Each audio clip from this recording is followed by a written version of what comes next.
On October 24th, 1935, the Berlin analyst Edith Jacobson, and I actually pronounce it Jacobson because I think at the time we were in Berlin and we're not yet in the US, so she hasn't become Jacobson yet. She was arrested by the Gestapo when she returned to Berlin from a visit to Scandinavia. He was part of the socialist group New Beginning, which secretly organized some key members from the political left, fractured after the Nazi takeover. Their members met in small private groups, distributed information, and smuggled people and money across borders. Jacobson was accused of high treason, of having opened her home to political meetings, and of having treated patients who belonged to the communist resistance.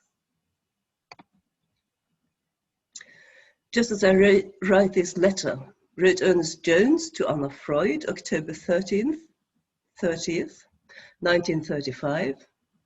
There comes a telephone message from Dr. Fuchs to say that Edith Jacobson has been arrested in Berlin and is thought to be in danger of her life. She has left sympathies and was analyzing a communist whom the Nazis captured and killed recently. Perhaps they wanted to get further information out of her, which she refused to give.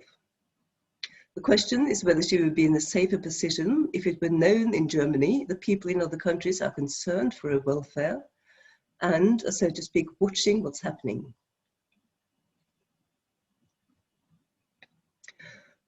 I found no time to discuss the general problem of being an analyst and politically interested at the same time, wrote the Norwegian analyst Nic Hoel to Ernest Jones in a report from Vienna, Prague, and Berlin.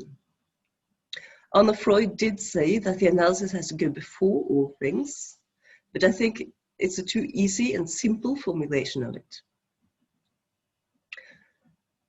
The lasting relevance of the Edith Jacobson case lies in the question it poses about the political engagement of psychoanalysis and the relation between the state and the analytic space.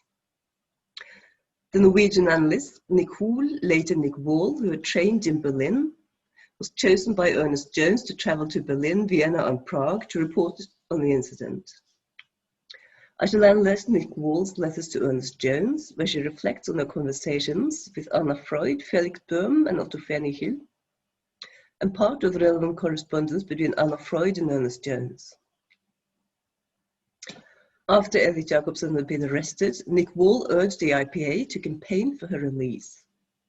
Ernest Jones was at first favourable, but changed his opinion after receiving a telegram from Anna Freud based on conversations with Felix Boehm.